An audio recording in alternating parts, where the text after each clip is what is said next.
بیٹا یہ تمہاری پوجا پاٹ اور دیوی دیوتاؤں کی مورتیوں کے آگے سر جھکانا ابس ہے۔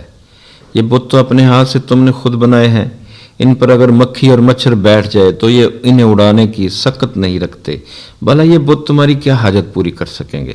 اشنان کر کے ننگے بدن کھانا پینا اور گائے کے گوبر اور پیشاب کو پاک سمجھنا دھرم کیسے ہو گیا؟ تم خوب سمجھتے ہو کہ یہ چیزیں نجس اور ناپاک ہیں۔ تم اپنے دھرم پر جتنا غور کرو گے اتنی ہی الجھنیں تمہارے سامنے آ جائیں گی۔ السلام علیکم ورحمۃ اللہ وبرکاتہ۔ بسم اللہ الرحمن الرحیم۔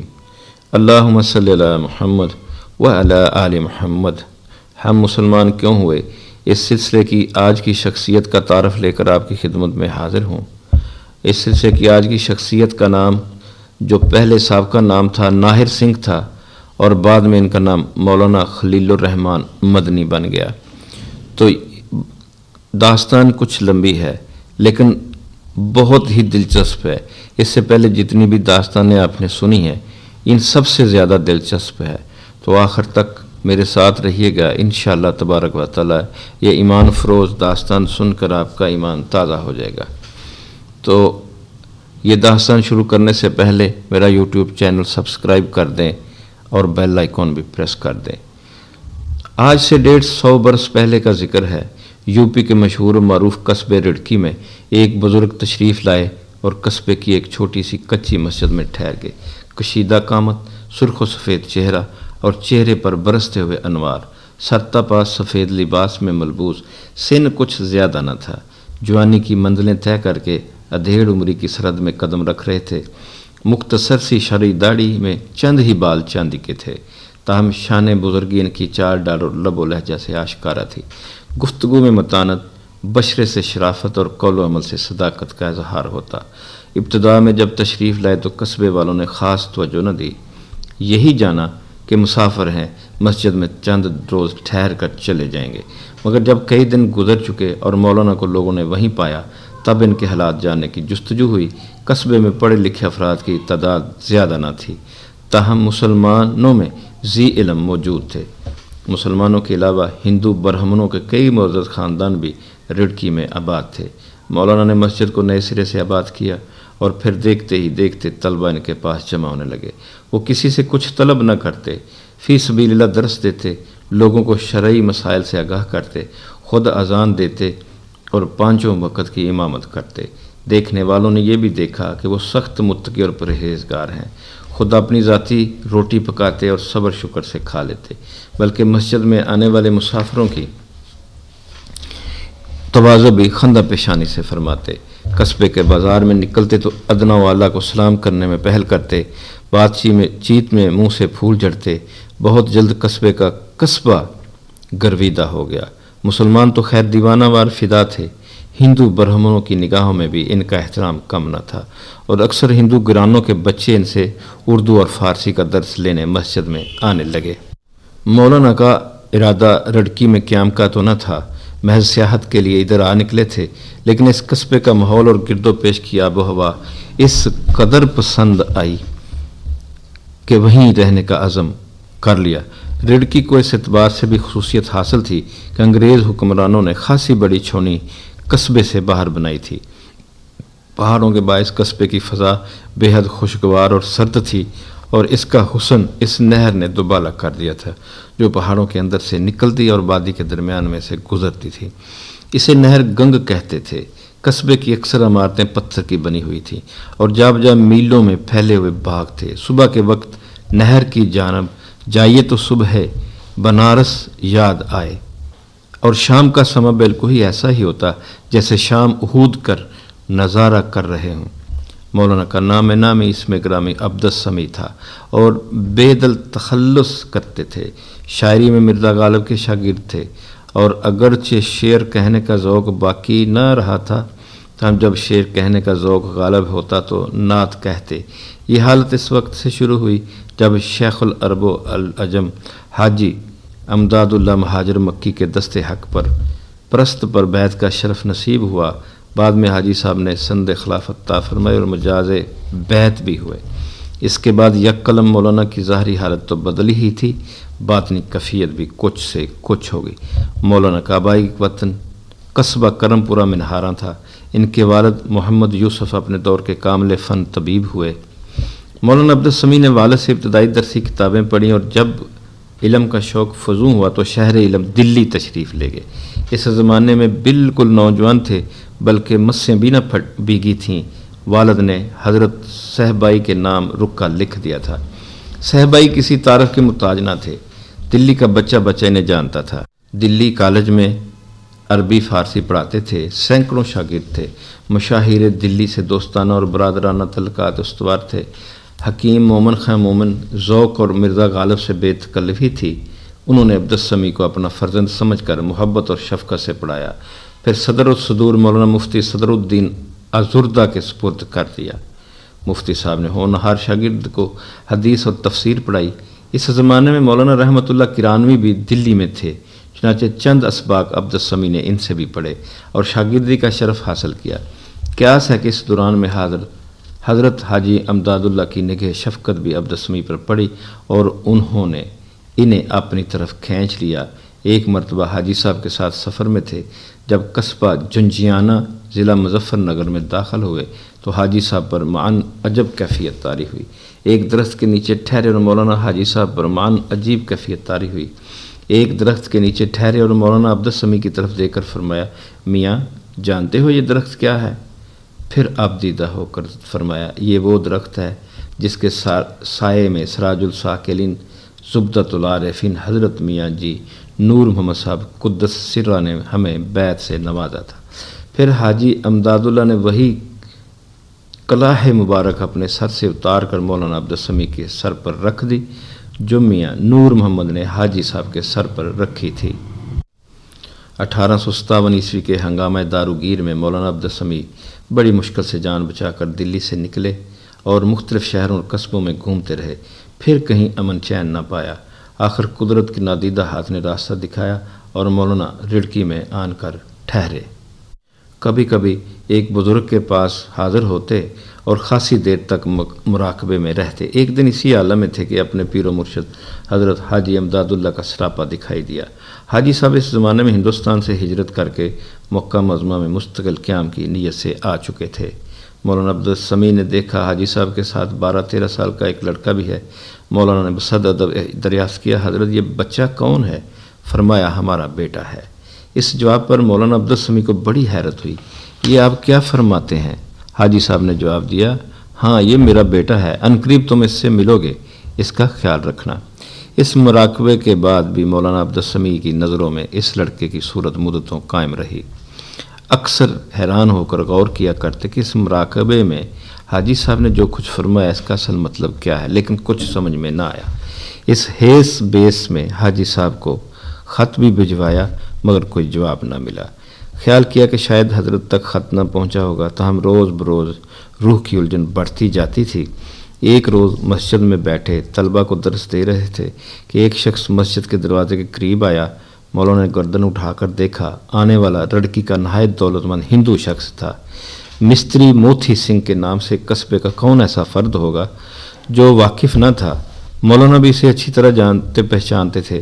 وہ اٹھ کر دروازے پر گئے اور اب پہلی بار ان کی نظر مستری موتی سنگھ کے پیچھے کھڑے ہوئے ایک بچے پر پڑی۔ مولانا نے اس کی صورت دیکھی اور مبہوت رہ گئے۔ یہ صورت تو انہوں نے کئی برس پہلے اپنے مراقبے میں دیکھی تھی۔ انہوں نے مستری موتی سنگھ سے پوچھا، کیوں کر آنا ہوا اور یہ لڑکا کون ہے؟ مستری نے ادب سے کہا، یہ میرا لڑکا ناہر سنگھ ہے، اسے پڑھنے لکھنے کا کوئی شوق نہیں، ہر وقت کھیل کود میں دھیان رہتا ہے۔ کئی پنڈتوں کے سپرد کر چکا ہوں کہ اسے آدمی بنائیں، مگر سب اس کی شرارتوں سے نالاں ہو کر ہاتھ جوڑ گئے، اب مجھے مجبور ہو کر آپ کی خدمت میں لایا ہوں۔ اس پر نظر کیجئے، اردو اور فارسی پڑھا دیجئے، حسب مقدور نذرانہ پیش کروں گا۔ مولانا نے مسکراتے ہوئے فرمایا، فقیر کو نذرانہ پیش کرنے کی ضرورت نہیں، بچے کو چھوڑ جائیے، خدا نے چاہا تو آپ کو شکایت نہ ہوگی۔ مستری موتی سنگھ بچے کو چھوڑ گیا۔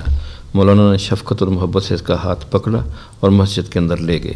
ناہر سنگھ نے ابتدا میں رسیاں توڑانا چاہیں، مگر بہت جلد مولانا کے حسن سلوک اور محبت سے اسے رام کر لیا۔ ایسی شفقت اور ایسا پیار تو اسے اپنے گھر میں بھی نیا ملا تھا۔ چند روز کے اندر اندر اس سے مولانا کے ساتھ ایسا انس ہوا کہ گھر جانے کو تیار نہ ہوتا۔ مولانا کے پیر و مرشد صاحب کا فرمان تھا کہ یہ میرا بیٹا ہے، اس اعتبار سے ہر وقت ناہر سنگھ کی تعلیم و تربیت کا ایسا خیال رکھتے جیسے انہی کی اولاد ہے۔ دیکھتے ہی دیکھتے ناہر سنگھ نے فارسی کی ابتدائی کتابیں ختم کر لیں اور مولانا نے اسے قرآن مجید پڑھانا شروع کیا۔ تاہم اتنا ضرور سمجھایا کہ ابھی اپنے گھر والوں سے اس کا ذکر نہ کرنا۔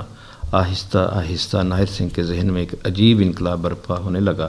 مولانا اسے سیرت رسول صلی اللہ علیہ وسلم اور اصحاب رسول صلی اللہ علیہ وآلہ وسلم کے واقعات سنایا کرتے۔ خود بہت اچھے قاری بھی تھے۔ جب طلبہ پڑھ کر رخصت ہو جاتے تو ناہر سنگھ کو سامنے بٹھا کر قرآن کی تلاوت کرتے، یہاں تک کہ ایک روز ناہر سنگھ نے روتے ہوئے ان کے قدموں پر سر رکھ دیا اور اسے کفر کی تاریکیوں سے نکال کر اسلام کے نور سے منور کرنے کی التجا کی۔ ناہر سنگھ جب مولانا کے حلقہ تلمذ میں داخل ہوا تھا تو اس کی عمر 12 برس کی تھی۔ 6 سال کا عرصہ گزر گیا تھا۔ اب وہ 18 برس کا نوجوان تھا اور مروجہ قانون کی روح سے قطعی بالغ اور عاقل۔ چنانچہ مولانا نے اسے دائرہ اسلام میں داخل کر لیا اور اس کا ہندوانہ نام بدل کر نیا اسلامی نام خلیل الرحمن رکھا۔ ناہر سنگھ نے اپنے قبول اسلام کا واقعہ خود قلم بند کیا ہے، اسے ہم اس کے الفاظ میں یہاں درج کرتے ہیں۔ ایک دن جب سبق ختم ہوا اور میں نے مولانا سے گھر جانے کی اجازت چاہی تو انہوں نے فرمایا، ناہر سنگھ یہ تو بتاؤ خدا نے ہمیں کس لیے پیدا کیا ہے؟ میں نے جواب دیا، اپنی عبادت کے لیے۔ یہ سن کر مولانا متبسم ہوئے اور بولے، عبادت سے تمہاری کیا مراد ہے؟ میں نے عرض کیا، جو کچھ آپ نے تعلیم فرمایا ہے اسی کی بنا پر کہتا ہوں کہ میں اپنے دھرم کا سختی سے پابند ہوں اور یہی ہمارے گھر کا دستور ہے۔ میرے والد دھرم کے معاملات میں بہت احتیاط کرتے ہیں اور کسی روایت کے قائل نہیں۔ میں بغیر نہائے کھانا نہیں کھاتا اور کھانا بھی ہمیشہ زمین لیپ پوت کر چوکے ہی پر کھاتا ہوں۔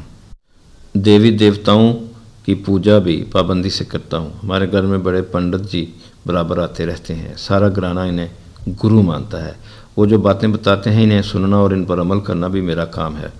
بس میں اس سے زیادہ اپنے دھرم کے بارے میں کچھ نہیں جانتا۔ مولانا خاموشی سے میری تقریر سنتے اور مسکراتے رہے۔ آخر انہوں نے دل نشینی لہجے میں فرمایا، بیٹا یہ تمہاری پوجا پاٹ اور دیوی دیوتاؤں کی مورتیوں کے آگے سر جھکانا عبث ہے۔ یہ بت تو اپنے ہاتھ سے تم نے خود بنائے ہیں، ان پر اگر مکھی اور مچھر بیٹھ جائے تو یہ انہیں اڑانے کی سخت نہیں رکھتے۔ بھلا یہ بت تمہاری کیا حاجت پوری کر سکیں گے؟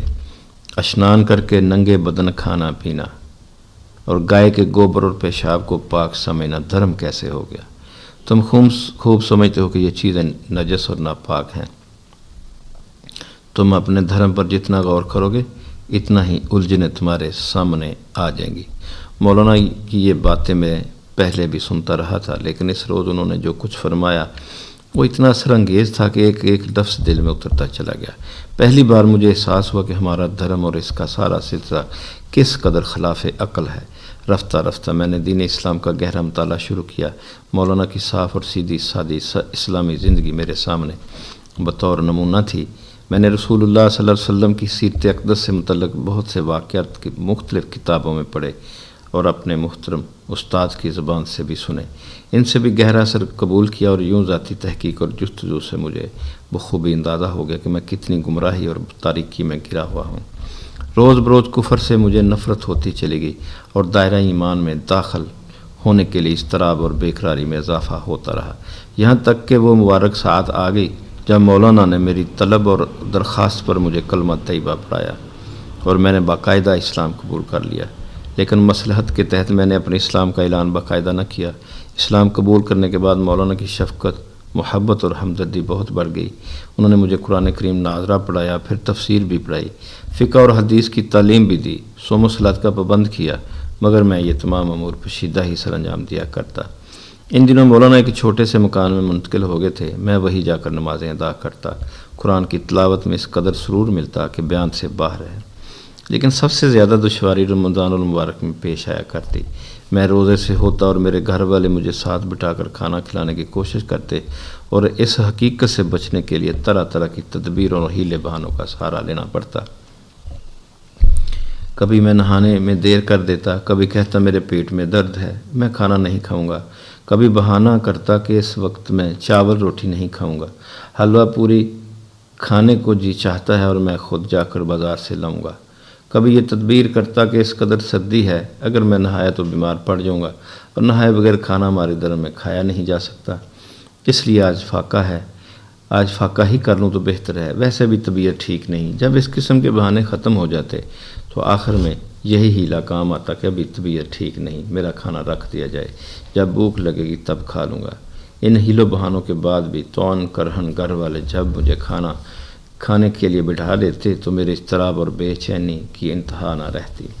مان کوئی نہ کوئی نیا ہیلا سوجھ ہی جاتا اور میں یہ عذر کر کے اٹھ کھڑا ہوتا کہ چھوٹی بہن نے میرے کھانے کی تھالی کو ہاتھ لگا دیا ہے، اب میں یہ کھانا نہیں کھا سکتا، وغیرہ وغیرہ۔ قصہ مختصر، ہزاروں جتن کر کے اپنا روزہ بچاتا، پھر بھی ایسے لمحے نمودار ہو ہی جاتے جب والد مجھے اپنے سامنے بڑی محبت سے بٹھا لیتے اور کھانا کھانے کا حکم دیتے۔ اس وقت میرے لیے اس کے سوا اور کوئی تدبیر نہ ہوتی کہ جھوٹ موٹ منہ چلاتا رہوں اور چھوٹے چھوٹے لقمے بنا کر نہایت ہوشیاری سے والد کی نگاہ بچا کر اپنے دامن یا قریب رکھی ہوئی پانی کی گڑوی میں ڈالتا جاؤں، اور جب والد کھانا کھا کر اٹھیں تو وہ گڑوی کسی جگہ خالی کروں۔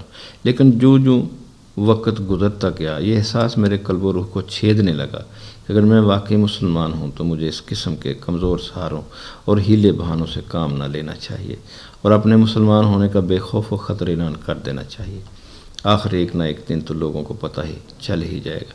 ابھی میں اسی ہیس بیس میں تھا کہ ایک روز خود بخود یہ راز کھل گیا۔ میں مولانا کے مکان پر پہنچا اور ظہر کی نماز کے لیے مصلی بچھایا، پھر ان کا لوٹا لے کر وضو کرنے لگا۔ میں نماز قضا ہو جانے کے ڈر سے اتنی عجلت میں تھا کہ معمول کی احتیاطیں بھی بھول گیا تھا اور مجھے قطعاً پتہ نہ چلا کہ یہ سب حرکتیں میرا حقیقی ماموں جواہر سنگھ اپنی آنکھوں سے دیکھ رہا ہے۔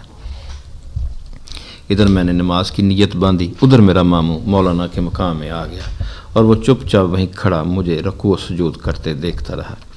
جب میں نے سلام پھیرا تو اس پر نگاہ پڑی، ایک لحظے کے لیے میرے قلب کی حالت دگرگوں ہو گئی، مگر فوراً ہی میں نے دل میں استغفار شروع کر دی۔ ماموں نے لال پیلی آنکھیں نکال کر کہا، او بدماش، کیا تو مسلمان ہو گیا ہے؟ دیکھ تیری کیا درگت بناتا ہوں، تجھے زندہ چھوڑ دیا تو میرا نام جواہر سنگھ نہیں کچھ اور ہے۔ یہ کہہ کر وہ غصے میں بڑبڑاتا باہر نکل گیا اور میں دم بخود مصلی پر بیٹھے کا بیٹھا رہ گیا۔ اس کے بعد ناہر سنگھ پر ابتلاء و آزمائش کا دور آیا جو کم و بیش 6 سال جاری رہا۔ اس کے والد اور خاندان کے دوسرے لوگوں نے اس 18 سالہ نوجوان پر ظلم و ستم اور تشدد کا ایسا سلسلہ شروع کیا کہ جس کے تصور ہی سے بدن پر لرزہ طاری ہوتا ہے۔ مولانا عبد السمیع نے ناہر سنگھ سے کہا، آزمائش کے اس کٹھن وقت میں اگر عزم و استقلال اور صبر و ثبات سے کام لوگے تو انشاءاللہ دشمنوں کے دل خود ایک روز نرم ہو جائیں گے۔ ناہر سنگھ مولانا کے گھر سے رخصت ہو کر جب اپنے مکان پر پہنچا تو مستری موتی سنگھ گھر کے دوسرے افراد سمیت اپنے بیٹے کا انتظار کر رہا تھا۔ جواہر سنگھ نے نہ جانے کیا کیا کچھ کہا تھا کہ ہر ایک کی آنکھوں میں خون اتر رہا تھا۔ موتی سنگھ نے زندگی میں شاید پہلی بار اپنے بیٹے کو انتہائی بے دردی سے پیٹا، پہلے ہاتھوں سے اور پھر بیت سے۔ ناہر سنگھ کی ماں نے 1-2 بار اسے بچانے کی ہمت کی مگر موتی سنگھ غصے میں اندھا ہو رہا تھا۔ اس نے ناہر سنگھ کی ماں کو بھی مارا اور کہا کہ تو نے اسے جنا ہے اور اس نے مسلمان ہو کر پورے خاندان کی عزت و آبرو خاک میں ملا دی ہے، اس لیے تو بھی اتنی ہی قصوروار ہے جتنا تیرا لڑکا۔ ناہر سنگھ پٹتا رہا اور پٹ کر لہو لہان ہو گیا۔ اس نے زبان سے اف تک نہ کی۔ اذیت کے بارے میں خود ایک جگہ لکھا ہے، اس روز میرے والد اتنے مشتعل تھے کہ میں نے انہیں اس عالم میں کبھی نہ دیکھا تھا، ایسا لگتا تھا مجھے جان سے مار ڈالیں گے۔ تاہم جو ان کا ہاتھ چلتا گیا میں دل میں درود شریف پڑھتا رہا۔ بالآخر وہ مار مار کر تھک گئے اور غصے میں کانپتے ہوئے دوسرے کمرے میں جا کر چارپائی پر لیٹ گئے۔ کئی دن میرے زخموں پر ہلدی چونا تھوپا جاتا رہا۔ والد نے حکم دیا تھا کہ گھر کا کوئی فرد میرے قریب نہ آئے اور بات بھی نہ کرے اور نہ مجھے باہر نکلنے دیا جائے۔ آہستہ آہستہ بستی کے تمام ہندوؤں کو علم ہو گیا کہ موتی سنگھ کے بیٹے نے اپنا دھرم چھوڑ کر اسلام قبول کر لیا ہے۔ ایک سرے سے دوسرے سرے تک غل مچ گیا۔ دھرم کے بڑے بوڑھے جمع ہوئے اور گھنٹوں اس امر پر سوچ بچار ہوا کہ اس فتنے کو کیوں کر روکا جائے۔ خدشہ یہ تھا کہ آج ناہر سنگھ مسلمان ہوا، کل کنا کوئی اور ہندو لڑکا اپنا دھرم چھوڑے گا۔ آخر میں یہ فیصلہ ہوا کہ اس فتنے کی اصل جڑ اس مولوی ہی کو قصبے سے نکالا جائے جس نے ناہر سنگھ کو خلیل الرحمن بنایا ہے۔ چنانچہ معزز ہندوؤں کا ایک وفد مولانا عبدالسمی کے پاس گیا اور ان سے کہا کہ وہ بستی چھوڑ کر کہیں اور چلے جائیں، ورنہ غضبناک ہندو نوجوان انہیں قتل کر دیں گے۔ لیکن مولانا ایسی دھمکیوں میں آنے والے نہ تھے۔ انہوں نے صاف صاف کہہ دیا کہ ناہر سنگھ اپنی خوشی سے مسلمان ہوا ہے اور خدا نے چاہا تو مسلمان ہی رہے گا۔ اس قضیے کی اطلاع لڑکی کے مسلمانوں تک بھی پہنچی اور جب انہیں پتہ چلا کہ ہندوؤں نے مولانا کو قتل کرنے کی دھمکیاں دی ہیں تو ان میں بھی اشتعال پھیل گیا۔ مولانا نے مسلمانوں کو سمجھایا کہ چند روز کی بات ہے، پھر ہندوؤں کا غصہ خود بخود ٹھنڈا پڑ جائے گا، مگر مسلمان نہ مانے اور کہنے لگے کہ ناہر سنگھ اگر مسلمان ہو چکا ہے تو اب وہ ان کا دینی بھائی ہے اور قصبے کے مسلمان ہرگز برداشت نہیں کریں گے کہ ہندو خلیل الرحمن پر ظلم و تشدد کریں۔ مولانا عبدالسمی نے دیکھا کہ اس طرح قصبے میں ہندو مسلم فساد برپا ہو جائے گا اور خواہ مخواہ کئی جانیں ضائع ہوں گی، لہذا وہ اگلے ہی روز کسی کو بتائے بغیر لڑکی سے چلے اور میرٹھ پہنچ گئے۔ برہم انہوں نے اطمینان کا سانس لیا۔ ان کا خیال تھا کہ جب تک مولانا قصبے میں موجود ہیں اس وقت تک ناہر سنگھ مسلمان رہے گا، اور جو ہی سے معلوم ہوگا کہ مولانا یہاں سے چلے جا چکے ہیں اور وہ اپنے دھرم پر واپس آ جائے گا۔ ادھر ناہر سنگھ نے جی میں مصمم ارادہ باندھ لیا کہ خواہ جان بھی چلی جائے وہ ایمان سے کفر کی طرف نہ جائے گا۔ مصائب اور مشکلات سے بھرپور اس زمانے کے واقعات آپ اکثر عمر کے آخری دور میں عقیدت مندوں اور تلامذہ سے بیان فرمایا کرتے تھے۔ ان ملفوظات کے مطالعے سے اس آزمائش اور ابتلاء کی جو تصویر سامنے آتی ہے وہ عجیب ہونے کے ساتھ ساتھ باعث عبرت و معزت ہے کہ جب قلب و روح میں ایمان پختہ ہو جائے، دنیا کی بڑی سے بڑی آفت اور مصیبت بھی اس کے آگے ہیج ہے۔ حضرت مولانا خلیل الرحمن کا ہندو دھرم ترک کر کے اسلام قبول کرنا کوئی معمولی واقعہ نہ تھا، اور ایسے قصبے میں جہاں اکثریت متمول باثر بارسوخ برہمنوں کی تھی۔ برہمن خاندان کے ایک نوجوان کا قبول اسلام جس ہنگامے کا باعث بن سکتا تھا وہ اظہر من الشمس ہے۔ مولانا آپ دیدہ ہو کر اکثر ان واقعات کا ذکر کیا کرتے۔ صاحب انوار خلیل نے یہ ملفوظات ترتیب دیے ہیں۔ جب میں مسلمان ہوا تو قصبے کے عام ہندوؤں کے علاوہ میرے گھر والے بھی جانی دشمن ہو گئے۔ ان کا بس نہ چلتا تھا، ورنہ وہ میرا سینہ شک کر کے ایمان کھرچ ڈالتے، تاہم بدنی اور روحانی عزیزتیں دینے میں انہوں نے کوئی کسر اٹھا نہ رکھی۔ خاص طور پر میرے والد موتی سنگھ کا غیظ و غضب تو انتہا پر پہنچ گیا۔ ان کی ساری محبت اور شفقت عداوت اور نفرت میں بدل گئی۔ مجھے دیکھ کر ان کی آنکھوں میں واقعی خون اتر آتا اور وہ مجھے بہترین جوتوں اور ڈنڈوں سے پیٹنے لگتے۔ مجھ سے انہوں نے کہا اسلام ترک نہ کرے گا تو مارتے مارتے تجھے مار ہی ڈالوں گا، خواہ بعد میں مجھے پھانسی ہی کیوں نہ ہو جائے۔ ایک رات اپنی کال کوٹھری میں پڑا صبح رہا تھا، دن بھر مجھے کھانے کو کچھ نہ ملا تھا، حد یہ کہ پانی کی ایک بوند بھی میرے حلق سے نہ اتری تھی۔ اسی حال میں غنودگی سی طاری ہوئی، خواہ میں کیا دیکھتا ہوں کہ ایک حسین و جمیل نوجوان میرے پاس آیا، مجسمہ وقار اور پیکر جمال و جلال اس کی رفتار و گفتار سے شان ربی کا مظاہرہ ہو رہا تھا۔ میں نے حیرت سے پوچھا آپ کون ہیں؟ نوجوان نے متبسم ہو کر کہا میں امداد اللہ ہوں، آؤ میرے ساتھ چلو۔ یہ کہہ کر اس نے میرا ہاتھ تھاما اور مغرب کی طرف روانہ ہوا۔ میں حیران و پریشان اس نوجوان کے ساتھ چلا جاتا تھا اور خواب ہی میں مجھے احساس ہوا کہ یہ حضرت حاجی امداد اللہ مہاجر مکی ہیں جو نوجوان کی شکل میں تشریف لائے ہیں۔ مجھے ان سے کچھ پوچھنے کی جرت نہ ہوئی کہ آپ مجھے کہاں لے جا رہے ہیں۔ میں چپ چاپ چلتا گیا اور میرا ہاتھ بدستور اپنے دستے مبارک میں تھامے رہے۔ یکا یک خود کو ایک شہر میں پایا، لوگ عربی لباس پہنے ادھر سے ادھر جا رہے تھے اور میری نگاہوں کے سامنے کوچہ و بازار پھیلتے چلے گئے تھے۔ تب میں نے اپنے راہبر سے پوچھا کہ حضرت جہاں اس وقت آپ مجھے لائے ہیں یہ کون سی جگہ ہے؟ حضرت امداد اللہ نے فرمایا خلیل الرحمن ذرا چشم دل کھول کر دیکھ، اس کا گھر کا مالک اور مکین زمانے کا شہنشاہ ہے۔ اتنا کہنا تھا کہ میری آنکھیں روشن ہو گئیں، حجابات اٹھنے لگے۔ میں نے دیکھا کہ میرے سامنے تمام جمال آرائیوں اور تابانیوں کے ساتھ کعبۃ اللہ موجود ہے۔ اس کا سیاہ ریشمی پردہ عجب بہار دکھا رہا ہے اور ہر حیثیت کے انسان مصروف طواف ہیں۔ کعبے کی زیارت سے میرا قلب رب العالمین کی جلوہ گاہ بن گیا، اور جب دفعتاً میری آنکھ کھلی تو میرا اضطراب انتہا کو پہنچ چکا تھا۔ دل میں خدا اور حبیب خدا صلی اللہ علیہ وسلم کی محبت بڑھتی جا رہی تھی اور کسی پہلو قرار نہ تھا۔ اس کے ساتھ مستقبل میں پیش آنے والے شدائد کا تصور میرے جذبہ عشق و محبت کے لیے مہمیز ثابت ہوا اور قلب میں محبت کا ایسا شعلہ بڑھا جس نے باطل کا ہر رابطہ خاکستر بنا کر رکھ دیا۔ ایک روز والد نے میری والدہ سے کہا کہ اگر یہ لڑکا مجھے صاف صاف بتا دے کہ مسلمان ہو چکا ہے اور دوبارہ اپنے سچے دھرم پر واپس آنے کے لیے تیار نہیں تو میں اسے زہر دے کر بدنامی سے نجات حاصل کر لوں۔ میری والدہ مجھ سے بڑی محبت کرتی تھیں اور گھر بھر میں یہی ایک ہستی ایسی تھی جس سے مجھے بھلائی کی توقع تھی۔ وہی مجھے چپکے سے آن کر کھانا دے جاتی اور بار بار اس بات کی تلقین کرتی کہ اپنے باپ کے سامنے مسلمان ہونے کا اعتراف نہ کرنا ورنہ وہ تجھے قتل کرنے کا تہیہ کر چکے ہیں۔ میں خاموش رہتا، ہاں یا نہ میں کچھ جواب نہ دیتا۔ جب چند روز گزر گئے تو والدہ نے میرے والد کو مشورہ دیا کہ ناہر سنگھ ابھی بچہ ہے، ناسمجھ ہے، اس پر اتنی سختی ٹھیک نہیں، غلطی تو اپنی ہی ہے، اسے کیوں ایسے شخص کے پاس پڑھنے بٹھایا جس نے اس پر جادو ٹونا کر دیا، ورنہ ہمارا بچہ کبھی مسلمان نہ ہوتا۔ جو ہی اس کا اثر ٹوٹے گا وہ دوبارہ اپنے دھرم میں آ جائے گا۔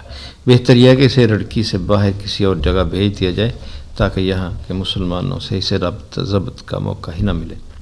یہ بات والد کے ذہن میں بیٹھ گئی۔ انہوں نے کہا کہ فی الحال ناہر سنگھ کو کہیں اور بھیجنا مناسب نہ ہوگا، البتہ اسے گھر سے باہر نکلنے کی اجازت نہیں دینی چاہیے۔ میں اس کے لیے ایسا بندوبست کیے دیتا ہوں کہ اسے ادھر ادھر کی باتیں سوچنے اور کسی غیر شخص سے ملنے ملانے کا موقع ہی نہ ملے۔ چنانچہ انہوں نے ہندی، انگریزی اور حساب کے کئی ہندو ٹیچر میری تعلیم اور نگرانی پر مقرر کر دیے۔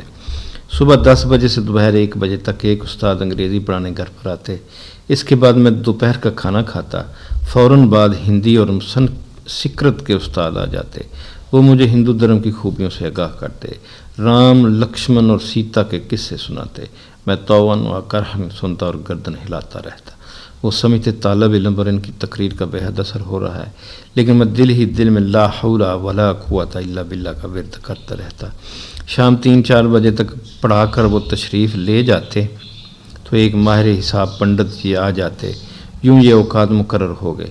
ایک دن ہندی اور سنسکرت پڑھانے والے پنڈت جی نے مجھ سے پوچھا، کیا واقعی میں مسلمان ہو گیا ہوں؟ میں نے صاف اقرار کرنا مناسب نہ جانا، البتہ اتنا کہا، میں نے اسلام کے بارے میں کتابیں پڑھی ہیں اور مجھے اس دین میں کوئی بات قابل اعتراض نظر نہیں آئی۔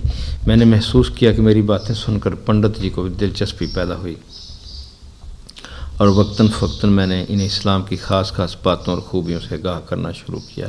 سیرت رسول صلی اللہ علیہ وآلہ وسلم اور صحابہ رسول کے کارنامے سنائے۔ بزرگان دین کی زندگی اور ان کے پاکیزہ معمولات اغال سے خبردار۔ میری یہ باتیں سن کر پنڈت دھرم پرساد جی کچھ کھوئے سے جاتے اور ان کا چہرہ متغیر ہونے لگتا۔ مجھے شبہ ہوتا کہ شاید غیظ و غضب میں آن کر مجھے ادھیڑنے لگے کہ یا والد سے شکایت کریں کہ آپ کا بیٹا تو ہاتھ سے جاتا رہا، یہ پکا مسلمان ہو چکا ہے اور اب اس کے ہندو دھرم میں واپس آنے کا کوئی امکان نہیں۔ لیکن ایسا نہ ہوا، بلکہ ایک روز وہ مجھے اپنے ساتھ گھر سے باہر باغ میں لے گئے اور ادھر ادھر دیکھ کر کہنے لگے، بیٹا میں تیرا احسان مند ہوں کہ تو نے مجھے گمراہی اور تاریکی سے نکالا۔ میں جان گیا ہوں کہ اسلام ہی سچا دین اور دھرم ہے۔ اب تو مجھے کلمہ پڑھا کر مسلمان کر لے۔ میں مبہوت ہو کر اس کا چہرہ تکنے لگا۔ مجھے اپنی سماعت پر یقین ہی نہ آ رہا تھا، لیکن جب میں نے پنڈت جی کی آنکھوں میں آنسو دیکھے تو یقین آ گیا۔ وہیں باغ میں بنے ہوئے کنویں پر پنڈت جی نے غسل کیا اور میں نے انہیں کلمہ پڑھا دیا، دار اسلام میں داخل کر لیا۔ پنڈت جی کے مشربہ اسلام ہونے سے میرے قلب کو اس قدر تقویت پہنچی اور ایسی روحانی خوشی نصیب ہوئی جو اس کے بعد زندگی میں پھر کبھی نصیب نہ ہوئی۔ اب ہم دونوں گھر سے نکل کر باغ میں آ جاتے اور نہایت اطمینان سے نمازیں پڑھتے۔ میں نے پنڈت جی کو ناظرہ قرآن پڑھایا۔ گھر میں والد کے سامنے بدستور پنڈت بنے رہتے تھے، مجھے ہندی اور سنسکرت کی کتابیں پڑھاتے، رامائن اور بھگوت گیتا کے درس دیتے اور گھر سے باہر میں ان کا استاد بن جاتا۔ ہمارے گھر میں کئی نوکر تھے، ان میں بہلی ہانکنے والا ایک بوڑھا دیا رام بھی شامل تھا۔ دیا رام نے مجھے بچپن میں کھلایا تھا اور مجھ سے بڑی الفت رکھتا تھا۔ ایک دن جب ہم باغ میں اپنے منتخب گوشہ تنہائی میں نماز پڑھ رہے تھے کہ خلاف معمول دیا رام ادھر آ گیا اور اس نے مجھے اور پنڈت جی کو نماز پڑھتے دیکھ لیا۔ وہ وہیں بیٹھ گیا اور جب ہم نے سلام پھیرا تو وہ اٹھ کر پنڈت جی کے قدموں میں گر پڑا۔ معلوم ہوا کہ وہ بھی مسلمان ہونا چاہتا ہے اور مدتوں سے یہ پاکیزہ خواہش دل میں لیے پھر رہا ہے۔ دیا رام کو بھی ہم نے مسلمان کیا اور اب ہم 3 مسلمان ہو گئے۔ نمازوں میں جو لطف آتا وہ میں بیان نہیں کر سکتا۔ کبھی پنڈت جی امامت کرتے اور میں اور دیا رام مقتدی بنتے، کبھی میں امامت کرتا اور وہ دونوں مقتدی ہوتے۔ والد کو بھی گھر بھر کے نوکروں میں دیا رام سر سب سے زیادہ اعتماد تھا۔ چنانچہ جب مجھے گھر سے باہر کہیں جانا ہوتا تو وہ دیا رام ہی کو میرے ساتھ بھیجتے اور یوں اللہ کی رحمت سے میرے تمام معمولات حسب مرضی پورے ہو جاتے۔ والد کا دل اگرچہ میری طرف سے صاف نہ ہوا تھا، تاہم ان کے غیظ و غضب اور آئے دن کی مار پیٹ میں کمی ضرور آ گئی۔ ایک دن جب میں حساب کے پنڈت جی سے فرصت پا کر مغرب کی نماز کے لیے باغ میں جانے کی تیاری کر رہا تھا، والد نے مجھے آواز دے کر اپنے کمرے میں بلایا۔ میرا دل دھڑکنے لگا کہ ضرور کوئی خاص بات ہے۔ دل ہی دل میں درود شریف کا ورد کرتا ہوا میں ان کے کمرے میں گیا تو انہوں نے محبت سے میرا ہاتھ پکڑ کر اپنے قریب ہی بٹھا لیا اور نرم آواز میں کہا، ناہر سنگھ، تمہارے دل میں جو بات ہے صاف صاف کہہ دو، میں کسی قسم کی سختی نہیں کروں گا۔ مجھے بتاؤ تم کس دھرم کو بہتر اور سچا سمجھو۔ میں نے جواب میں کہا، آپ خواہ مخواہ پریشان ہوتے ہیں اور مجھ پر الزام دھرتے ہیں۔ یقین کیجیے میں اپنے ہی دھرم کو صحیح اور سچا سمجھتا ہوں۔ میرا دھرم سچا ہے اور دوسرے تمام مذاہب غلط ہیں۔ آپ دشمنوں کی باتوں کا اعتبار نہ کریں۔ کیا آپ دیکھتے نہیں کہ میرے طور طریقے کس قدر صاف ستھرے ہیں؟ میں ہمیشہ نہا دھو کر کھانا کھاتا ہوں۔ غرض میں نے اسی قسم کی کئی باتیں کہیں جو غلط تھیں، نہ جھوٹ۔ والد یہ سب سن کر کچھ مطمئن ہو دکھائی دینے لگے اور انہوں نے مجھ سے کہا، بیٹا تمہارا ہی دھرم سب دھرموں کے مقابلے میں سچا ہے، اسے کبھی نہ چھوڑنا، اس پر جمے رہنا۔ وہاں سے تو میں شکر کا کلمہ پڑھتا چلا آیا، لیکن چند ہی روز بعد ایک عجیب سانحہ ہوا جس نے والد کے دل میں پھر میری طرف سے غبار بھر دیا۔ کعبۃ اللہ اور مسجد نبوی کے دیدار کی حسرت اور اس طرح روز بروز بڑھتا جاتا اور مجھے ایک لحظہ قرار نہ تھا۔ ایک روز تنہائی کے عالم میں طبیعت اس جذبے سے بے خود ہو گئی اور میں گرد و پیش کے ماحول سے بے نیاز بلند آواز میں حضرت امام زین العابدین رضی اللہ تعالیٰ عنہ کے وہ اشعار پڑھ پڑھ کر زاروں قطار رونے لگا جو آپ نے میدان کربلا میں پڑھے تھے۔ مجھے تو خبر بھی نہ ہوئی کہ میری آواز کب والد کے کانوں تک گئی اور کب انہوں نے لاتوں اور گھونسوں سے میری پٹائی شروع کی۔ مارتے جاتے اور کہتے جاتے، بدماش، میرے ہی گھر میں اتنی اونچی آواز میں قرآن پڑھتا ہے۔ میں نے لاکھ کہا کہ میں قرآن نہیں پڑھ رہا تھا، لیکن انہوں نے ایک نہ سنی اور میری ہڈی پسلی ایک کر ڈالی۔ نتیجہ یہ کہ ایک بار پھر میرے ساتھ گھر میں اچھوتوں کا سا سلوک ہونے لگا اور والد نے میری نگرانی پہلے سے زیادہ کڑی کر دی۔ اسی دوران میں مجھے معلوم ہوا کہ مولانا عبدالسمیع میرٹھ تشریف لے جا چکے ہیں۔ ان سے ملنے کو دل تڑپنے لگا، لیکن میرٹھ تک پہنچنے کا کوئی سامان ہی نہ تھا۔ ایک دن بہلی بان نے چپکے سے مجھے بتایا کہ تمہارے استاد مولانا صاحب رڑکی آئے ہوئے ہیں اور مسجد میں موجود ہیں۔ بس اتنا سننا تھا کہ میری آنکھوں سے آنسو جاری ہو گئے۔ والد اس وقت گھر پر نہ تھے۔ میں نے والدہ کے پاؤں پکڑ لی اور کہا، تھوڑی دیر کے لیے باہر جانے کی اجازت دے دیں اور اس کا ذکر بعد میں والد سے نہ کریں۔ والدہ پہلے تو راضی نہ ہوئیں، مگر میری منت سماجت سے ان کا دل پسیج گیا اور انہوں نے اس شرط پر مجھے جانے کی اجازت دی کہ گھنٹے آدھ گھنٹے کے اندر اندر واپس آ جاؤں گا۔ میں خوشی خوشی گھر سے نکلا اور مسجد کی طرف روانہ ہوا جو ہمارے مکان سے 1 میل دور ہوگی۔ ابھی میں آدھے راستے میں تھا کہ میں نے والد کو نوکروں کے ساتھ آتے دیکھا۔ میں لپک کر درخت کی آڑ میں ہو گیا۔ احساس ہوا کہ والد اس اسنا میں واپس آ گئے اور اب میری ہی تلاش میں نکلے ہیں۔ اب مسجد جانا مناسب نہ تھا۔ مجھے یاد آیا قریب ہی والد کے ایک پرانے دوست پنڈت نیکی رام رہتے ہیں۔ میں لپک کر پنڈت جی کے گھر میں داخل ہو گیا اور انہیں پرنام کر کے پاس بیٹھ گیا۔ پنڈت جی مجھے دیکھ کر کچھ حیران ہوئے اور پوچھنے لگے، کیسے آئے؟ میں نے بات بنائی کہ بہت دنوں سے آپ کو دیکھا نہ تھا، اس لیے ادھر چلا آیا۔ ابھی یہ بات ہو رہی تھی کہ میرے والد وہاں آن پہنچے اور آتے ہی ڈپٹ کر مجھ سے پوچھا، گھر سے نکل کر کہاں گیا تھا؟ سچ سچ بتا دے ورنہ ابھی تیرا گلا گھونٹ دوں گا۔ میں نے کہا، میں سیدھا یہاں آیا ہوں اور کہیں نہیں گیا۔ پنڈت نیکی رام کے جی میں نہ جانے کیا نیکی آئی کہ انہوں نے میری اس بات کی تائید کی اور کہا کہ لڑکا بہت دیر سے یہاں آیا ہوا ہے اور اکثر میری باتیں سننے آ جاتا ہے۔ پنڈت جی کی یہ بات سن کر والد مطمئن ہو گئے اور ان سے کہنے لگے، آپ کی بڑی کرپا ہو اگر آپ روزانہ رات کو ہمارے مکان پر آ کر کتھا کہا کریں۔ پنڈت جی تیار ہو گئے اور اسی رات وہ اپنا سنکھ بغل میں داب ہمارے یہاں آ گئے۔ مسلسل 3 گھنٹے ان کی کتھا ہوئی اور میں ایک گوشے میں بیٹھا دل ہی دل میں درود شریف پڑھتا رہا۔ پنڈت جی نے رواج کے مطابق کتھا میں کئی بار سنکھ بجانے کی کوشش کی، لیکن درود شریف کی برکت سے وہ ایک بار بھی سنکھ نہ بجا سکے اور بعد میں حیران پریشان ہو کر چلے گئے۔ والد نے جب سے مجھے عربی زبان میں اشعار پڑھتے سنا تھا، ان کا شک و شبہ پھر زندہ ہو گیا تھا اور وہ سمجھ چکے تھے کہ میں مسلمان ہو گیا ہوں۔ انہی دنوں ایک زبردست نجومی لڑکی میں آیا، بہت لوگ اس سے اپنا حوال پوچھتے رہے۔ والد نے اسے گھر میں بلایا اور مجھے بھی حاضر ہونے کا حکم دیا۔ نجومی نے میرے چہرے پر نگاہ ڈالی اور اس کا رنگ اڑنے لگا۔ میں نے فوراً دل میں آیت الکرسی کا ورد شروع کر دیا اور چپکے سے نجومی پر دم کر دیا۔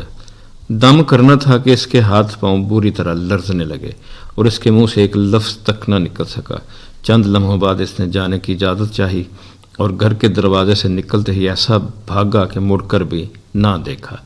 نجومی کی اس حرکت پر سب لوگ سخت متعجب ہوئے اور ہر فرد اپنی اپنی بولی بولنے لگا۔ اس واقعے کا والد پر گہرا اثر ہوا اور انہوں نے گھر میں والدہ سے ذکر کیا کہ مجھے اس لڑکے سے اب خوف آنے لگا ہے، اس کے اندر کوئی زبردست شکتی ہے۔ چنانچہ اس روز سے انہوں نے مجھے مارنا پیٹنا بہت کم کر دیا، تاہم نگرانی اسی طرح جاری رہی۔ ایک دن اپنے مکان کی ڈوڑی میں اداس بیٹھا تھا اور تصور بندھا ہوا تھا اپنے استاد محترم کا کہ دور سے 3 پاکیزہ صورتوں والے آدمی مجھے دکھائی دیے۔ دل بے اختیار ان کی طرف کھینچنے لگا۔ اتفاق سے اس وقت گھر کا کوئی فرد میری جانب متوجہ نہ تھا۔ میں آہستہ سے باہر نکل گیا۔ وہ تینوں بزرگ آہستہ آہستہ چلتے ایک کھیت کے قریب پہنچے اور چادر بچھا کر بیٹھ گئے۔ میں نزدیک گیا تو اٹھ کھڑے ہوئے، پھر انہوں نے باری باری مجھے سینے سے لگایا۔ میں نے دیکھا ان کی آنکھوں سے آنسو جاری ہیں۔ معلوم ہے کہ تینوں محض مجھے دیکھنے کے لیے دیوبند سے تشریف لائے ہیں۔ اس سے پہلے میں نے انہیں دیکھا تھا نہ ان کے اسماء گرامی سے واقف تھا۔ ان میں ایک بزرگ حضرت مولانا قاسم نانوتوی رحمۃ اللہ علیہ تھے، دوسرے مولانا سعادت علی اور تیسرے صاحب مولانا فیض الحسن سہارنپوری تھے۔ انہوں نے مجھے دین حق قبول کرنے پر مبارکباد دی اور نصیحت فرمائی کہ اس راہ میں جتنی تکالیف آئیں انہیں خندہ پیشانی سے برداشت کرنا۔ ایک دن آئے گا جب یہ پریشانیاں جاتی رہیں گی اور اللہ تمہیں صبر و شکر کے عوض دین و دنیا کی بھلائی عطا فرمائے گا۔ ان تینوں بزرگوں کی زیارت سے طبیعت بے حد مسرور و محفوظ ہوئی۔ قلب کی طمانینت اور روح کی سرشاری کا کیا کہنا۔ احساس ہوا کہ راہ حق میں اب تک جتنے مصائب جھیلے ہیں، حقیقت میں ان کی حیثیت پرہ کاہ کے برابر بھی نہ تھی، اور اگر اس سے بھی زیادہ آزمائشیں آئیں تو انشاءاللہ میں بھی پورا اتروں گا۔ یہ تینوں حضرات پورے ہندوستان میں مشہور و معروف تھے اور یہ ممکن ہی نہ تھا کہ لڑکی میں ان کی آمد کی خبر کسی کو نہ ہوئی ہو۔ آنن فانن سینکڑوں مسلمانوں کا ہجوم ہو گیا۔ ادھر میں سخت محجوب کہ میرے سبب سے ان بزرگوں کو تکلیف ہوگی۔ اسی اسلام قصبے کے ہندوؤں نے بھی مجھے ان حضرت سے ملاقات کرتے دیکھ لیا تھا اور یہ خبر والد کے کانوں تک بھی پہنچ گئی۔ میں گھر گیا تو وہ میرے منتظر تھے اور ان کی آنکھوں میں جیسے خون اترا ہوا تھا۔ میں سمجھا آج پھر خیر نہیں، بری طرح مرمت ہوگی۔ چنانچہ میں نے زیر لب کلمہ طیبہ کا ورد شروع کیا اور گھر کے اندر چلا گیا۔ والد اپنی جگہ بیٹھے مجھے دیکھتے رہے اور خلاف معمول انہوں نے اس وقت کچھ سرزنش نہ کی۔ میں سیدھا اپنے کمرے میں گیا اور چارپائی پر لیٹ گیا۔ تھوڑی دیر بعد آہٹ سی ہوئی۔ میں نے گردن اٹھا کر دیکھا تو والد تھے۔ انہوں نے آتے ہی اندر سے کمرے کا دروازہ بند کر دیا اور چٹکنی چلا دی۔ میں سمجھا اب آفت ٹوٹے گی، لہذا میں پٹنے کے لیے تیار ہو گیا، لیکن میں قطعی بھونچکا رہ گیا جب والد صاحب نے سر سے اپنی پگڑی اتاری اور میرے قدموں میں رکھ دی۔ میں جلدی سے پیچھے ہٹ گیا اور کہا یہ آپ کیا کر رہے ہیں؟ وہ بھرائی ہوئی آواز میں بولے بیٹا میری آبرو رکھ لو، مجھے لوگوں میں رسوا نہ کرو، تم اپنے گھر میں جو چاہو کرو، مگر جب تک میں زندہ ہوں کھل کر ایسی حرکتیں نہ کرو جن کے سبب مجھے بدنامی اور شرمندگی سے دوچار ہونا پڑے۔ یہ کہتے ہی وہ دھاڑیں مار مار کر رونے لگے اور اس قدر روئے کہ ہچکی بند گئی۔ میں دم بخود تھا، کچھ عقل میں نہ آتا تھا کیا کروں۔ محبت پدری جو ایک فطری چیز ہے میرے اندر جوش کرنے لگی۔ اور میں نے ان سے کہا اچھا آئندہ آپ کی مرضی کے خلاف نہ کروں گا۔ یہ سن کر وہ خوش ہوئے اور اپنے آنسو پونچھنے لگے۔ اگلے ہی روز وہ سورج نکلنے کے وقت میرے پاس آئے اور کہنے لگے ناہر سنگھ، تو نے وعدہ کیا تھا کہ میری مرضی کے خلاف کوئی کام نہ کرے گا اور جو میں حکم دوں گا اس کی تعمیل کرے گا۔ میں نے کہا کہ آپ کی پہلی بات کا اقرار کرتا ہوں کہ آپ کی مرضی کے خلاف کوئی کام نہ کروں گا، البتہ میں نے اس کا وعدہ نہیں کیا کہ جو حکم آپ دیں گے اس کی بھی تعمیل کروں گا۔ خیر آپ فرمائیے۔ انہوں نے کہا میرے ساتھ باہر چلو اور سورج دیوتا کو ہاتھ جوڑ کر پرنام کرو، تب میں جانوں کہ تمہیں میری خوشی عزیز ہے۔ یہ سنتے ہی میں نے ان سے کہا یہ حرکت مجھ سے نہ ہوگی، خواہ آپ جان سے مار ڈالیں۔ اگر میں سورج کو پرنام نہ کروں تو اس سے آپ کا کیا بگڑتا ہے اور کون سی بدنامی ہوتی ہے؟ والد چند لمحے چپ چاپ میری صورت تکتے رہے، پھر کچھ کہے بغیر واپس چلے گئے۔ والد مکان کے نچلے حصے میں رہتے تھے اور میرا کمرہ بالائی منزل پر تھا۔ میرے کمرے میں لکڑی کا ایک صندوق رکھا رہتا، اس میں دینی کتابیں بری ہوئی تھیں۔ انہی میں نہایت عمدہ کتابت کا قرآن مجید بھی تھا۔ ایک مرتبہ رات کے وقت سراج السالکین کا مطالعہ کر رہا تھا کہ والد نے نیچے سے آواز دی کہ آدھی رات ہو گئی ہے، چراغ گل کرو اور سو جاؤ۔ میں نے اس اندیشے سے والد کہیں اوپر نہ آ جائیں چراغ بجھا دی اور گھبراہٹ میں سراج السالکین وہیں صندوق کے اوپر رکھ دی۔ حالانکہ میں ہمیشہ ایسی کتابیں صندوق میں مکفل کر کے رکھتا تھا۔ ابھی میں نے چراغ بجھایا ہی تھا کہ والد اوپر آ گئے اور کہنے لگے مجھے بتاؤ اس وقت کیا کر رہے تھے؟ میں نے دوبارہ چراغ جلایا اور کہا کہ ایک ضروری کتاب دیکھ رہا تھا۔ اتنے میں ان کی نظر سراج السالکین پر پڑ گئی۔ جھٹ کتاب اٹھائی، سے دیکھ کر آگ بگولا ہو گئے اور فوراً میرے چھوٹے بھائی کو بلایا اور اس سے پوچھا یہ کتاب کس کی ہے؟ بھائی نے گنگا جل کی قسم کھاتے ہوئے میرے بارے میں کہا کہ یہ کتاب ان کی نہیں اور نہ ان کے پاس کبھی دیکھی۔ اگر ان کی ہوتی تو کسی نہ کسی وقت میری نظر بھی پڑتی، کیونکہ ان کی اکثر کتابیں میں دیکھا کرتا ہوں۔ یہ سن کر والد نے اسی وقت باہر سے اس مسلمان منشی کو طلب کیا جو ہمارے ہاں ملازمت کرتا تھا۔ والد نے اسے ڈانٹتے ہوئے کہا تو نے اپنی کتاب یہاں لا کر کس لیے رکھی ہے؟ منشی جی اگرچہ مجھ سے ہمدردی رکھتے تھے اور بارہا انہوں نے مجھے والد کے غیظ و غضب سے بچایا تھا، لیکن اس روز منشی جی بھی گھبرا گئے اور ان کے منہ سے نکل گیا کہ یہ کتاب میری ہے، نہ میں نے یہاں لا کر رکھی ہے۔ بس یہ جواب بہت تھا۔ والد نے کتاب اٹھائی اور نیچے لے جا کر اسے آگ لگا دی۔ میں اپنی محبوب اور قیمتی کتاب نظروں کے سامنے جلتے دیکھتا رہا اور دم نہ مار سکا، تاہم آنکھوں میں آیا ہوئے آنسو نہ روک سکا۔ والد نے اسی پر اکتفا نہ کیا بلکہ اپنے سامنے کتاب اچھی طرح خاکستر کرنے کے بعد پھر میرے کمرے میں آئے اور مطالبہ کیا کہ یہ صندوق کھول کر دکھا اس میں کون کون سی کتابیں ہیں۔ اب تو میرا خون خشک ہو گیا، جانتا تھا اگر صندوق کھول دیا تو کوئی کتاب بچے گی اور نہ قرآن مجید بے حرمتی سے محفوظ رہے گا۔ غرض اس لمحے اللہ کو یاد کیا اور مصمم ارادہ کر لیا کہ خواہ کچھ ہو صندوق نہ کھولوں گا۔ والد نے جب دیکھا کہ میں صندوق کی کنجی دینے پر تیار نہیں تو انہوں نے لکڑی اٹھا کر مجھے مارنا شروع کیا اور اس وقت تک پیٹتے چلے کہ جب تک لکڑی ٹوٹ نہ گئی۔ پورے گھر میں کوہرام مچ گیا، پاس پڑوس والے بھی جاگ گئے۔ والدہ ہمیشہ کی طرح اس مرتبہ بھی پشت بنا بن گئیں اور والد سے کہنے لگیں آپ کو شرم نہیں آتی؟ جوان بیٹے پر ہاتھ اٹھاتے ہوئے جب اسے پڑھنا لکھنا سکھایا ہے تو وہ کتابیں نہیں پڑھے گا تو اور کیا بھاڑ جھونکے گا؟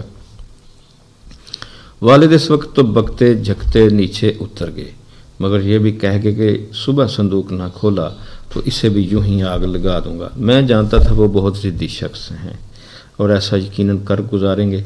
چنانچہ میں نے منشی جی سے کہا اس صندوق میں دینی کتابوں کے علاوہ قرآن مجید بھی بند ہے، اگر اسے کچھ صدمہ پہنچا تو قیامت کے روز تم اللہ کو کیا منہ دکھاؤ گے؟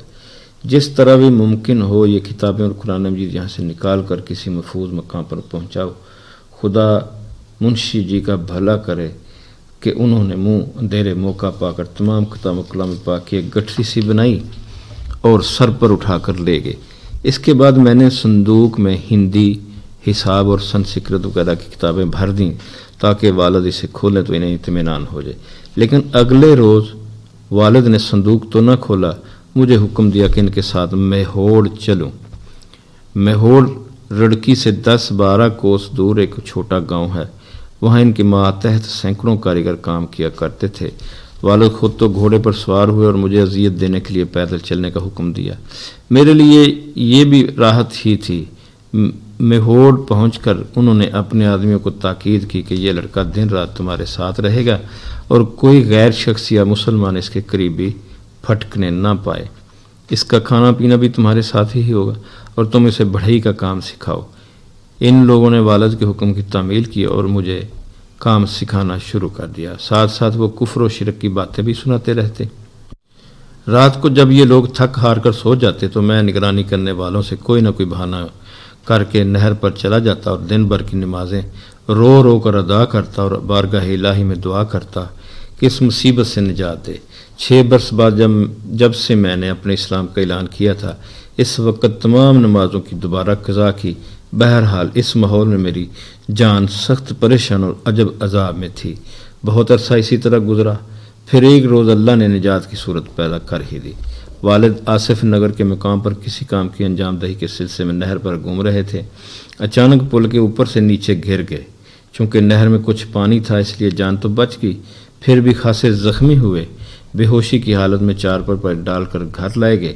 ہوش میں آتے ہی انہوں نے میرے بارے میں دریافت کیا اور کہا میرا بڑا لڑکا کہاں ہے، اسے جلدی میرے پاس لاؤ، اس کی صورت تو دیکھ لوں، آج کل میں نامعلوم کس وقت میرا دم نکل جائے۔ میں نے اسلام کی کتاب جلائی، لڑکے کو مارا پیٹا اور قید کیا، میرے ساتھ جو کچھ ہوا یہ اسی کا نتیجہ ہے۔ ادھر تو والد کے خیالات میرے بارے میں نرم ہو رہے تھے، ادھر بعض متعصب ہندو پنڈتوں نے پھر ان کے کان بھرے اور کہا اگر آپ نرم پڑیں گے تو لڑکا یقیناً مسلمان ہو جائے گا، اسے ہمارے والے کر دیجیے۔ چنانچہ والد نے مجھے حکم دیا کہ پنڈتوں کے پاس بلا ناغہ حاضری دیا کروں۔ ان میں ایک پنڈت جی بڑے بھاری گیان اور جوگی تھے، ان کے بارے میں مشہور تھا کہ کالا جادو بھی جانتے ہیں اور حمزاد قبضے میں کر رکھا ہے۔ وہ کبھی کبھار قصبے کے ہندوؤں اور مسلمانوں پر رو بٹھانے کے لیے شعبدے اور طرح طرح کے کرتب دکھایا کرتے تھے، کبھی بے موسم کے پھل منگوا رہے ہیں، کبھی جھاڑ پھونک کر کسی ناقابل علاج مریض کو ٹھیک کر رہے ہیں۔ ہندو تو ان کے اس قدر گرویدہ تھے کہ بے تکلف پنڈت جی کو سجدہ کرتے۔ ایک شام وہ مجھے اپنے ساتھ جنگل میں لے گئے، وہاں ہو کا عالم تھا اور اندھیرا تیزی سے بڑھتا جا رہا تھا۔ اگرچہ میں بارہا ادھر سے آ چکا تھا لیکن اس شام مجھے خاصا ڈر لگا۔ میں نے دیکھا پنڈت کا رخ مرگٹ کی طرف ہے۔ جب زیادہ ہی خوف محسوس ہوا تو میں نے دل ہی دل میں آیت الکرسی کا ورد شروع کیا۔ اس طرح خوف دور ہوا۔ مرگٹ سے ادھر ہی پنڈت رکا اور ایک جگہ بیٹھ گیا۔ اس نے مجھے بھی اپنے سامنے بیٹھنے کا اشارہ کیا۔ میں نے محض انگلی کے اشارے سے اپنے گرد دائرہ بنایا اور اس دائرے کے اندر سمٹ کر بیٹھ گیا۔ پنڈت نے تھوڑی دیر بعد میری آنکھوں میں آنکھیں ڈال کر دیکھا اور کہا سچ بتاؤ تمہارے اندر کون سا کمال ہے، اپنے دل کی بات مجھ پر واضح کرو۔ اس کی بات سن کر میں نے پہلے تو متوکلن علی اللہ درود شریف پڑھا، پھر جواب دیا پنڈت جی ہوشیار ہو جائیے، میں اپنی باتیں آپ کو بتاتا ہوں، سنیے۔ میں حبس دم کرتا ہوں اور خناس پر قابو پا کر اسے جلا ڈالتا ہوں اور پھر اپنے محبوب کے خیال میں کھو جاتا ہوں، خود کو بالکل فنا کر دیتا ہوں، صرف اسی کی ذات رہ جاتی ہے اور ہر سمت اسی کا جلوہ نظر آتا ہے۔ اور واقعہ یہ ہے کہ اس کی باقی ذات کے سامنے ہمارے فانی وجود کی حقیقت ہی کیا ہے، ہر سانس کے ساتھ اسی کا تصور ہے۔ اس کی یاد سے ایک لمحہ غفلت کفر سمجھتا ہوں۔ اگر دل میں محبوب کے سوا کوئی باطل خیال آ بھی جائے تو اس کو ضربوں سے پامال کر ڈالتا ہوں۔ میری ہستی محبوب کے لیے فنا ہو گئی اور میں نے خود کو مٹا دیا ہے۔ آؤ ہم دونوں گردن جھکا کر بیٹھیں اور ایک دوسرے کو اپنا اپنا کرتب دکھائیں۔ یہ کہہ کر میں نے لا حول پڑھی اور پنڈت پر دم کر دیا۔ وہ تھر تھر کانپنے لگا اور اس کی ساری جادوگری دھری کی دھری رہ گئی۔ جب کچھ سنبھلا تو کہنے لگا اچھا اپنے کرتب کا نام تو بتا دو۔ میں نے کہا ایک تو حبس دم ہے اور دوسرا پاس انفاس اور تیسری چیز محبوب کے نام کی ضرب ہے۔ اس نے دریافت کیا ضرب میں تم کس کا نام لیتے ہو؟ میں نے کہا وہ نام تم کو کس طرح بتا دوں، وہ زبان سے دل میں اتر چکا ہے۔ تم لوگ تو جوگ کے بڑے بڑے کرتب دکھاتے ہو، ہمت ہے تو اپنے جوگ سے معلوم کرو کہ وہ کون ہے۔ میری بات سن کر پنڈت حیران اور اس کا حمزاد مزمل ہو گیا۔ حمزاد نے پنڈت سے پوشیدہ طور پر کہا یہ لڑکا میرے قابو میں آنے والا نہیں، اس کے کلام میں بہت طاقت ہے اور اس کے مقابلے میں میرے کرتبوں اور تمہارے جادو ٹھونے کی کوئی حیثیت نہیں۔ واپس آن کر وہ پنڈت میرے والد سے ملا اور کہا لڑکا دھرم تیاگ چکا ہے اور اب اس کا مرض لا علاج ہے۔ والد یہ سن کر رونے لگے اور انہوں نے کہا کہ تم لوگ کس لیے اتنے بڑے بڑے دعوے کرتے ہو اور خود کو بڑا مہاپرش اور شکتیمان بتاتے ہو۔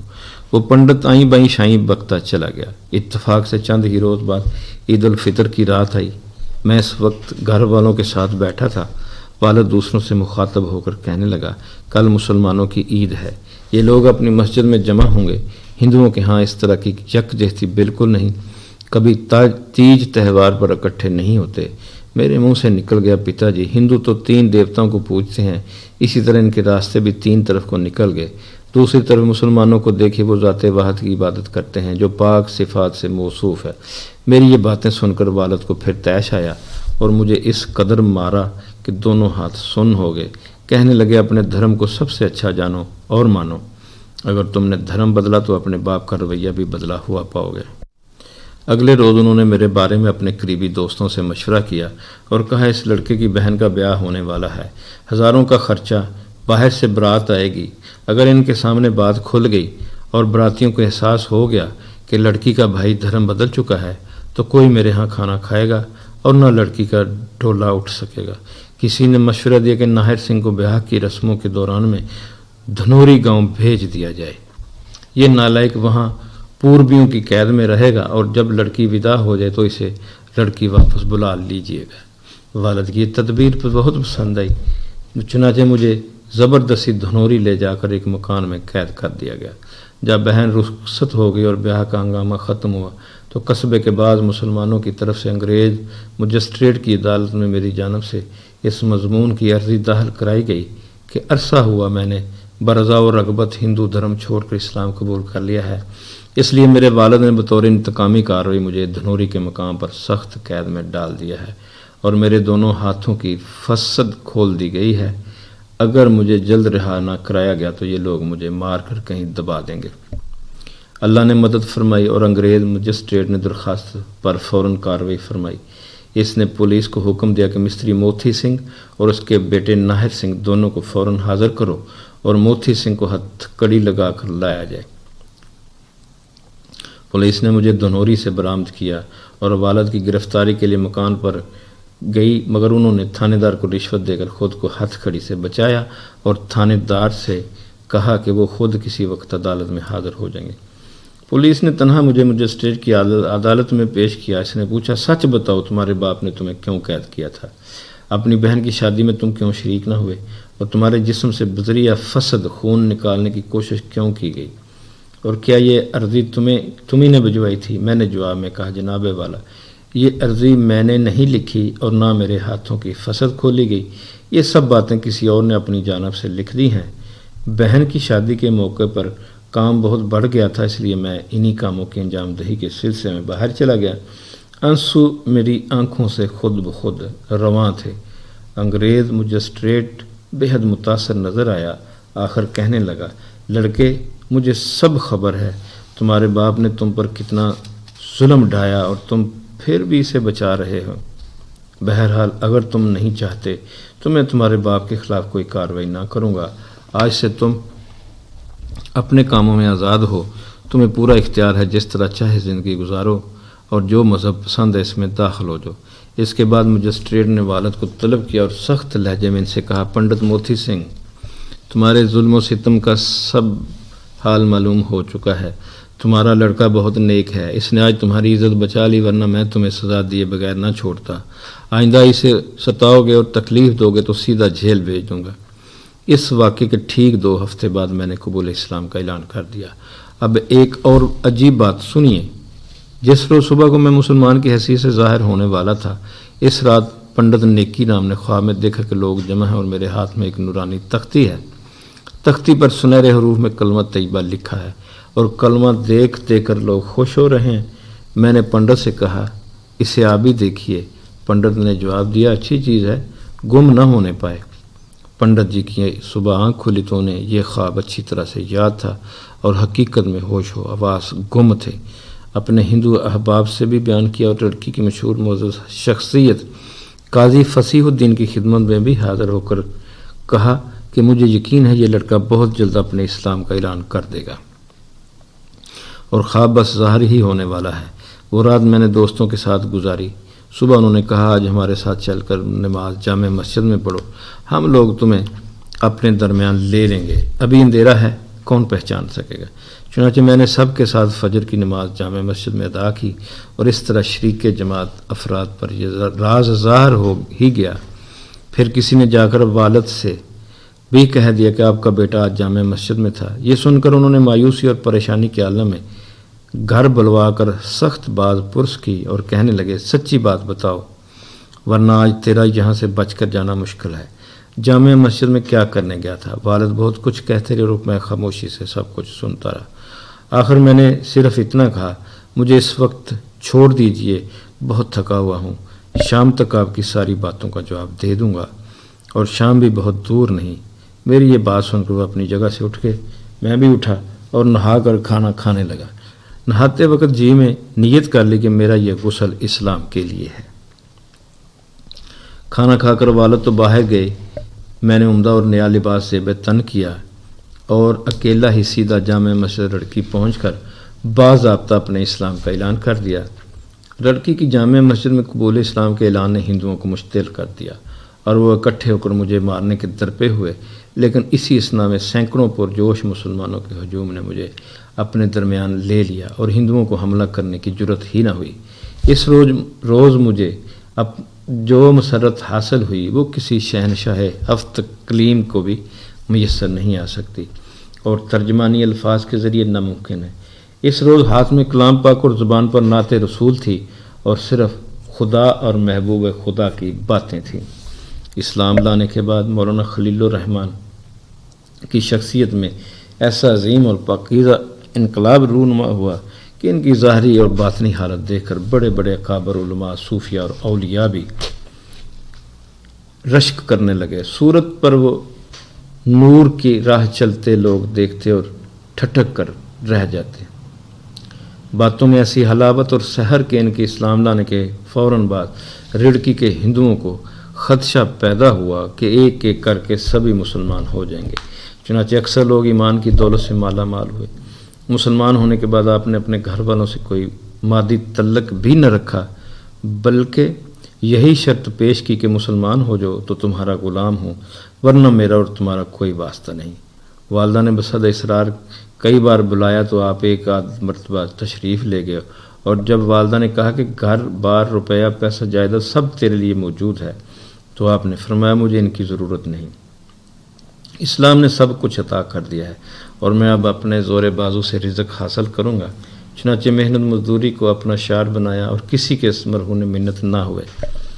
بعد ازاں رڑکی اور گردنوا کے مسلمانوں نے اپنے بچوں کو آپ کے پاس تعلیم و تربیت کے لیے بھیجنا شروع کیا اور مجبور کیا کہ آپ پورا وقت دینی کاموں کے لیے وقف کر دیں۔ آپ نے یہ درخواست منظور فرمائی اور متوکلاً علی اللہ ایک گوشے میں بیٹھ گئے۔ پھر ایسی فتوحات ہوئیں کہ باعث و شاہد فیاضی کا یہ عالم تھا کہ جب آپ حج کے لیے جاتے تو پورا قافلہ ساتھ ہوتا اور سب کا خرچ آپ ہی کے ذمہ رہتا۔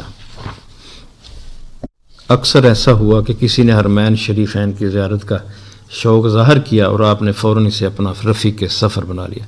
ایک مرتبہ سخت قحط پڑا اور خشک سالی سے ہر طرف کو حرام مچ گیا۔ لوگوں نے آپ کی خدمت میں حاضر ہو کر دعا کی درخواست کی۔ آپ نے دوسرے دن نماز استسقاء کے لیے نکلنے کا اعلان کر دیا۔ چنانچہ جس وقت آپ ایک جم غفیر کے ساتھ نماز استسقاء ادا کرنے جا رہے تھے، اس وقت ہندو آپ کا مذاق اڑاتے ہوئے کہہ رہے تھے کہ مستری موتی کا لڑکا آج پانی برسوانے والا ہے۔ لیکن انہی لوگوں نے دیکھا کہ دعا سے قبل اگرچہ آسمان بالکل صاف تھا اور کہیں بادل کا شائبہ تک نہ تھا، تاہم دعا سے فارغ ہونے کے بعد صرف چند ہی منٹ میں ایسی دھواں دار بارش شروع ہوئی کہ لوگ واپسی میں گھروں کو جاتے ہوئے شرابور ہو گئے اور ہر طرف جل تھل ہو گیا۔ آپ کے مزاج میں حد درجہ استغنا کے ساتھ ساتھ سخاوت اور فیاضی بھی بے انتہا تھی۔ کسی کی درخواست اور طلب کو رد نہ فرماتے تھے۔ جس زمانے میں ظفر پور گاؤں میں بسلسلہ امامت مقیم ہوئے، وہاں ہریجنوں نے آس پاس پانی نہ ہونے کی شکایت کی۔ آپ نے ان کے لیے ایک کنواں کھدوایا جس میں سے شیریں پانی نکلا۔ وہ کنواں آج بھی موجود ہے۔ اسی طرح رسول پور کی مسجد کے لیے لوگوں نے بڑی کوشش کی کہ کنویں سے پانی نکل آئے۔ کئی جگہ کنواں کھودا گیا مگر پانی نہ نکلا۔ آپ نے ایک مقام پر اللہ کا نام لے کر 5 پھوڑے مارے اور اللہ نے اسی جگہ ٹھنڈے اور میٹھے پانی کا چشمہ جاری کر دیا۔ رسول پور کی گنبد والی مسجد بھی آپ نے بنوائی جو بدستور آباد ہے۔ آپ کے استاد جن کے ذریعے آپ نے اسلام کی دولت پائی مولانا عبدت سمی میرٹھ میں تھے۔ آپ سب سے پہلے ان کی قدم بوسی کے لیے وہاں گئے۔ مولانا نے شاگرد کو سینے سے لگایا اور خوب روئے۔ ان کی علمی اور دینی اخروی ترقیوں کے لیے دعا فرمائی اور کہا کہ میرا خط لے جاؤ، مکہ معظمہ میں حاجی امداد اللہ تمہارے منتظر ہیں۔ یہ سن کر مولانا خلیل الرحمان کی مسرت کا ٹھکانہ نہ رہا۔ اللہ نے غیب سے حج کے اخراجات کے لیے انتظام کر دیا۔ مکہ معظمہ پہنچے تو حاجی صاحب اپنے رفقا کے ساتھ شہر سے باہر آپ کے استقبال کے لیے خود تشریف لائے ہوئے۔ مولانا نے خط پیش کیا، حاجی صاحب نے معانقہ کیا اور بہت کچھ عطا فرمایا، پھر اپنے مکان پر لے گئے۔ مولانا خلیل الرحمان کو حاجی صاحب سے ایسا انس ہوا کہ وہیں مستقل طور پر قیام کا ارادہ کر لیا، لیکن حاجی صاحب نے فرمایا میاں خلیل الرحمان ابھی تم ہندوستان واپس جاؤ، اللہ کو تم سے وہاں بہت کام لینا ہے، اور سنو تم بار بار انشاءاللہ حج کے لیے آؤ گے۔ یہ سن کر آپ خوش ہوئے۔ حاجی صاحب کا ارشاد صحیح نکلا۔ مولانا خلیل الرحمان 16 مرتبہ حج بیت اللہ کی سعادت سے مشرف ہوئے اور وہ بھی طویل اقامتوں کے ساتھ، اس لیے حاجی صاحب سے برابر فیض یاب ہوتے رہے۔ حضرت نے آپ کو بیعت سے بھی سرفراز کیا اور خلافت عطا فرمائی۔ 1317 ہجری میں حاجی امداد اللہ واصل بحق ہوئے۔ مولانا خلیل الرحمان کو اس قدر صدمہ ہوا کہ حالت غیر ہو گئی۔ حاجی صاحب علیہ رحمہ کے وصال سے اگلے برس یعنی 1318 ہجری میں مولانا عبدت سمی بھی وفات پا گئے تو دل بجھ گیا، خانہ نشین ہو گئے، لیکن لوگوں کی منت سماجت پر بچوں کی تعلیم و تربیت کا سلسلہ دوبارہ شروع کیا۔ واعظ و نصیحت، بیت و ارشاد اور تعلیم و تلقین کا یہ اثر ہوا کہ دور دراز سے طالبین کھینچے چلے آتے ہیں۔ بے شمار افراد کو کفر کی تاریکیوں سے نکالا اور اسلام کی روشنی میں لائے۔ تقریباً 17 برس کی طویل مدت اسی حالت میں گزر گئی۔ شہر کی معزز و مقتدر مسلمان شخصیتوں کے ذریعے زور دینے پر آپ نے 1305 ہجری میں ایک دینی مدرسہ قائم کیا تھا۔ آج لڑکی اور گرد و نواح میں جو کچھ علم کے آثار و انوار نظر آتے ہیں وہ اس مدرسہ رحمانیہ کے زندہ جاوید فیض کا پرتو ہے۔ اب تک لاتعداد حفاظ، قراء، ائمہ مساجد، علماء صالح شان مدرسے سے فیض یاب ہو چکے ہیں۔ 1319 ہجری میں مولانا خلیل الرحمان دیار رحمت العالمین یعنی مدینہ منورہ کی جانب ہجرت کی نیت سے عازم سفر ہوئے اور مدینہ منورہ پہنچ کر مستقل سکونت اختیار کر لی۔ آپ کے سفر سے اہلیان شہر، اراکین مدرسہ اور متقدین حد درجہ مضطرب ہوئے۔ اسی زمانے میں مدرسہ رحمانیہ کی رداد میں اس اضطراب کا اظہار ان الفاظ میں ہوا۔ حضرت مولانا مولوی حافظ جی مہاجر اللہ جناب مخدوم و منمکر خلیل الرحمان صاحب کا مدرسے اور اہل مدرسہ سے جدا ہونا سخت رنج و الم کی بات ہے۔ فی الحقیقت حضرت مولانا مدرسے کے لیے باغ بانی اور اہل مدرسہ کے لیے نور ایمانی کا کام فرماتے تھے۔ اب آپ اپنے لگائے ہوئے علمی باغ کی آبیاری اپنی خلوت کی دعاؤں اور مدینۃ العلم کی ضیاء پاشیوں سے فرمائیں گے۔ غرض جس ذات اقدس کی محبت میں آپ نے اپنا سب کچھ قربان کر دیا تھا، اسی کے کوچے میں اپنے آپ کو لا کر ڈھال دیا۔ آپ 1327 ہجری تک مدینہ منورہ میں مقیم رہے، یہاں تک کہ 17 محرم الحرام 1328 ہجری مطابق 1919 کو آپ انتقال فرما گئے۔ آپ کی زندہ و تابندہ یادگار مدرسہ عربیہ رحمانیہ رڑکی آج بھی علوم و فنون کے خزانے لٹا رہی ہے۔ اسے من جانب اللہ ہر دور میں مخلص، دیندار، صالح اور جفاکش افراد کی خدمات حاصل ہوتی رہیں، اور یہ سب بانی مدرسہ حضرت مولانا خلیل الرحمان صاحب کے اخلاص کا مظہر ہے۔ الحمدللہ آج کی شخصیت کا تعارف بھی ختم ہوا۔ انشاءاللہ کسی دوسری شخصیت کا تعارف لے کر آپ کی خدمت میں حاضر ہوں گا۔ تب تک کے لیے اجازت۔ اللہ حافظ۔ اللہ آپ کا حامی و ناصر ہو۔